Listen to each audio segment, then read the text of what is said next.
Hello बच्चों, कैसे हैं आप लोग। मैं आपका शैलेश सर आपके लिए एक और वीडियो लेकर आ गया हूं। ये वीडियो हमारी लास्ट वीडियो की बेटा एक पार्ट 2 है, आप समझ सकते हैं। जैसा मैंने आपको पहले ही बताया था कि मैं ये वीडियो क्लास 8th के बच्चों के लिए बना रहा हूं और क्लास 8th के बच्चों को क्वाड्रिलेटरल में थोड़ी दिक्कत आती है, तो जो क्लास 8th के बच्चे हैं वो अच्छी तरह से इस क्वाड्रिलेटरल को समझ लें। कल मैंने आपको क्वाड्रिलेटरल की प्रॉपर्टीज़ बताई थी, लेकिन मैंने आपको सारे जितने भी क्वाड्रिलेटरल होते हैं उनकी सबकी प्रॉपर्टी नहीं बताई, थोड़ा सा मैंने बताया था आपको आधा। आज थोड़ा सा और मैं आपको बताऊंगा ताकि आपको पहले प्रॉपर्टीज़ पता चल जाएं, फिर क्वेश्चन तो बहुत ही आसानी से हो जाएंगे बेटा। ठीक है, देखिए फिर से मैं वो छोटा सा डायग्राम बना देता हूँ, थोड़ा ज़्यादा क्लियर होता है उससे कि क्वाड्रिलेटरल मेनली 3 तरीके के होते हैं बेटा। एक होता है हमारा क्या, काइट। एक हमारा होता है बेटा पैरेललोग्राम, और एक हमारा जो होता है बेटा वो होता है ट्रेपेजियम। ठीक है, कल मैंने क्या किया था, आपको ये पैरेललोग्राम के बारे में खूब अच्छी तरीके से बता दिया, एक्सप्लेन कर दिया था। आज मुझे आपको जो बताना है वो बताना है ट्रेपेजियम के बारे में और काइट के बारे में। तो मैं आपको पहले ट्रेपेजियम के बारे में बताता हूँ बेटा, या पहले काइट के बारे में बता देता हूँ, कोई बात नहीं। ट्रेपेजियम और काइट दोनों के बारे में मैं आपको बताता हूँ, तो ये हमारा फिर आज पूरा हो जाएगा, क्योंकि बाकी तो मैंने उसके आपको करा दिए थे। ठीक है, एक बार वो वीडियो भी आप देख लेंगे तो आपको क्लियर हो जाएगा बेटा अच्छी तरीके से। तो क्या करना है बेटा, सबसे पहले मैं ना आपको काइट के बारे में बताता हूँ। ठीक है, देखिए काइट में क्या है, ये यहीं पर बना हुआ है, इसको इधर ही बता देता हूँ। काइट का शेप आप देखोगे, वैसे सब लोगों ने काइट तो उड़ाया ही होगा, नहीं उड़ाया तो आप देख लो, कुछ इस तरह की काइट होती है बेटा। काइट भी हमारा क्वाड्रिलेटरल ही होता है, जैसे काइट है, पैरेललोग्राम है, ट्रेपेजियम है, ये सारे क्वाड्रिलेटरल है। तो काइट हमारा एक क्वाड्रिलेटरल होता है। It is a quadrilateral in which the adjacent sides are equal, जिसमें कि एडजेसेंट साइड्स क्या होते हैं बेटा, इक्वल होते हैं। ये और ये दोनों इक्वल होंगे और यहाँ से ये दोनों इक्वल हो जाएंगे। ठीक है, एक तो इसकी ये प्रॉपर्टी होती है कि इसकी एडजेसेंट साइड्स इक्वल होते हैं। अगर ये ए है, ये बी है, ये सी है, ये डी है, तो यहाँ मैं बोल सकता हूँ कि जो मेरा ए बी है वो ए सी के इक्वल हो जाएगा और जो मेरा बी डी है वो बेटा सी डी के इक्वल हो जाएगा। एडजेसेंट साइड्स इक्वल है, this is the first property. Okay, second property क्या कहती है बेटा, सेकेंड प्रॉपर्टी कहती है इसकी कि इसके जो डायगोनल्स होते हैं बेटा, केवल एक डायगोनल बाइसेक्ट होता है, केवल एक डायगोनल बाइसेक्ट होगा। ध्यान रखिएगा, जैसे ये डायगोनल है और एक ये डायगोनल है, तो ये और ये दोनों इक्वल हो सकते हैं। मतलब मैं अगर यहाँ पॉइंट ओ बना दूँ तो जो मेरा बी ओ है ना वो ओ सी के इक्वल हो जाएगा, लेकिन ये जो ए है वो ओ सी के इक्वल हो जाए इसकी गारंटी नहीं है। ठीक, एक बात। दूसरी बात, इसका एक पेयर यहाँ अपोजिट एंगल का वो इक्वल होता है। जैसे यहाँ पे हमारा जो बी है वो एंगल सी के इक्वल होगा, इस बात की पूरी गारंटी, लेकिन एंगल ए एंगल डी के इक्वल हो जाए इस बात की कोई गारंटी नहीं है। तो ये जो रूल हैं आप इनको देख लीजिए, इनके बेसिस पे आप क्वेश्चन सॉल्व कर सकते हैं। ठीक है बेटा, ये सबसे पहले adjacent sides are equal. Second thing is what, that one diagonal is bisected, one diagonal is bisected by the other. तो यहाँ पे जो डायगोनल मुझे बी सी दिखाई दे रहा है ये दोनों इक्वल हैं, लेकिन ए और ओ डी इक्वल नहीं है, एक बात। दूसरी बात ये कि एंगल जो अपोजिट एंगल होते हैं केवल एक पेयर वो इक्वल होंगे, लेकिन इन दोनों के साथ नहीं कह सकते। ठीक है, एक ही पेयर इक्वल होगा। तो ये जो प्रॉपर्टी बेटा वो काइट की होती है, अच्छी तरह से देख लीजिए आप लोग। काइट की प्रॉपर्टी के बाद मैं आपको बेटा अब ट्रेपेजियम की प्रॉपर्टी बताना चाहता हूँ। ट्रेपेजियम की क्या प्रॉपर्टी है उसको देख लीजिए ज़रा।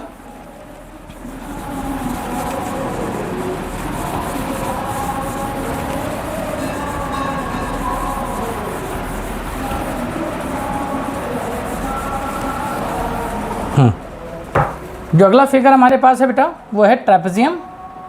ट्रेपेजियम का जो शेप है अगर आप उसको देखेंगे ना तो आपको कुछ इस तरह का शेप नज़र आएगा, ऐसा। ए है, बी है, ये सी है, ये डी है। ट्रेपेजियम की प्रॉपर्टी होती है कि इसका एक साइड जो है ना बेटा, ये वाला ए बी और डी सी, ये क्या होता है बेटा, they are equal. They are parallel. A B is parallel to D C, only one pair is parallel to. जबकि पैरेललोग्राम में क्या था, दोनों जो अपोजिट साइड्स होते थे बेटा वो पैरेलल होते थे। यहाँ पे क्या, केवल one pair of opposite sides are parallel. तो ए बी जो है वो डी सी के पैरेलल है। अब ए डी और बी सी के बारे में क्या ख्याल है, तो भाई ये ए डी और बी सी इक्वल है कि नहीं है इस बात की कोई गारंटी नहीं है, ध्यान रखिएगा, है ना। अगर ये इक्वल हो गए, सपोज दैट अगर ऐसा हुआ कि किसी ने कह दिया कि मान लीजिए हमारा AD जो है ना वो BC के इक्वल हो जाए, अगर AD BC के इक्वल हो जाएगा तो इस ट्रेपेजियम का नाम बदल कर हो जाएगा बेटा आइसोसेलेस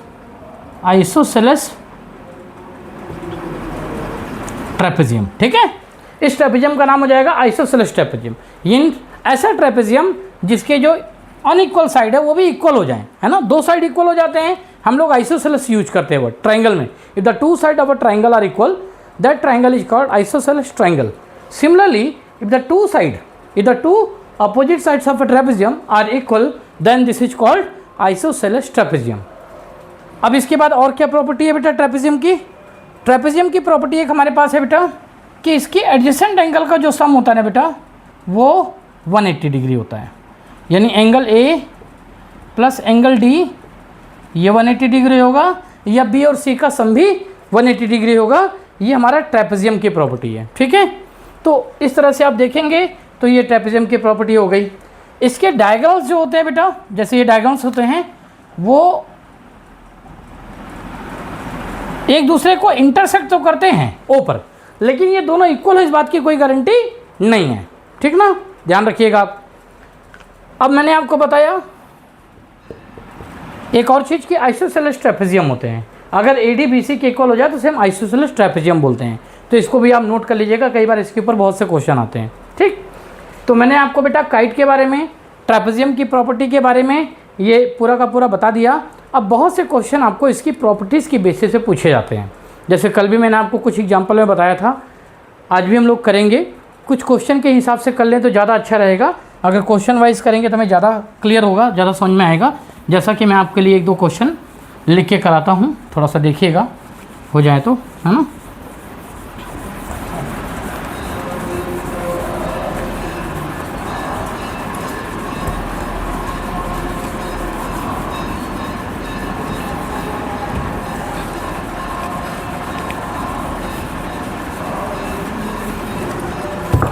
जैसे बेटा हमारे पास क्वेश्चन एक है, मैं क्वेश्चन पहले रेड पेन से लिख देता हूँ कि ये मेरा एक पैरेललोग्राम है। अगर आपको समझ में आ रहा हो तो इस पैरेललोग्राम में मुझे ये y दे दिया है, ये मुझे z दे दिया है, ये मुझे x दे दिया है और ये मुझे 100 दे दिया। तो हमसे पूछ रहे हैं कि आप x y z, ये जो x है, ये जो y है और ये जो z है, इसकी वैल्यू निकाल के बताइए। This is the first question. तो आपके पास ये जो हमारा ABCD है बेटा, ये एक पैरेललोग्राम है। क्या दिया है यहाँ पे कि ABCD इज़ अ पैरेललोग्राम। ये हमारा एक पैरेललोग्राम है। ठीक है बेटा, मुझे x y z बताना है, तो आपके साथ ही करूँगा मैं। प्रॉपर्टी देखते हैं। पहले मुझे x कैसे पता चलेगा? सबसे पहले जो मुझे एंगल दिया हुआ है, एक एंगल मुझे C दिया 100, तो पहले मैं y निकाल लेता हूँ। तो y इक्वल टू हो जाएगा यहाँ पे 100 डिग्री। प्रॉपर्टी कौन सी लगी बेटा? Opposite angle of parallelogram. हमको पता है कि एंगल A और एंगल C इक्वल होते हैं, क्योंकि ये पैरेललोग्राम है, तो y की वैल्यू 100 के इक्वल हो जाएगा। ये हमने निकाल दिया किससे बेटा? Opposite side, opposite angle of parallelogram, यानी प्रॉपर्टीज ऑफ पैरेललोग्राम। मैंने बताया था प्रॉपर्टी याद रहेगी, सारे क्वेश्चन हो जाएंगे। अब x निकालना है बेटा, तो x प्लस 100 ये हो जाएगा हमारा बेटा 180 degree. Sum of adjacent angle, मैंने बताया था ना कि एडजेसेंट एंगल का सम पैरेललोग्राम में क्या होता है बेटा? 180 डिग्री होता है। तो ये हो जाएगा हमारा 180 माइनस 100, यानी कि अभी हमारा आ जाएगा बेटा 80 डिग्री। तो मुझे x भी पता चल गया कि ये मेरा 80 डिग्री है। तो फिर z क्या हो जाएगा बेटा? z और एंगल x ये दोनों सेम हैं, यानी कि ये हमारा 80 डिग्री। फिर से वही रीज़न आएगा, अपोजिट एंगल ऑफ पैरेललोग्राम। ठीक है बेटा, ये तो इस तरह से आपका ये क्वेश्चन सॉल्व होता है। इसमें आपको x y z पता चल जाएगा। केवल और केवल आप देखिए बेसिक प्रॉपर्टी को यूज किया गया है, और आपको ऐसे क्वेश्चन अगर एग्जाम में आएंगे तो आराम से आप कर सकते हैं। ठीक है, x y z या कुछ भी करके क्वेश्चन पूछ लेंगे तो आप बता सकते हैं बेटा। इसके बाद हम लोग एक क्वेश्चन और करेंगे। इसमें आप देखेंगे तो मैं आपको बताऊंगा कि ये ना हमारा क्या है। क्वेश्चन और हमें दिया हुआ है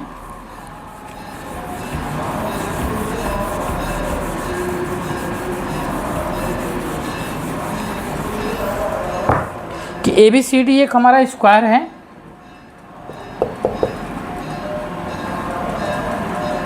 ये देखिए, ए है, बी है, सी है, डी है। ये शेप ऐसा दिख रहा है लेकिन ये है स्क्वायर आपका, और यहाँ पे पॉइंट ओ बना दिया गया है और ये 90 डिग्री बना दिया गया है। ठीक है, अब आपको बोला जा रहा है कि आप इसमें ना कुछ एंगल दे दिए गए हैं और कुछ आपको निकालने हैं। जैसे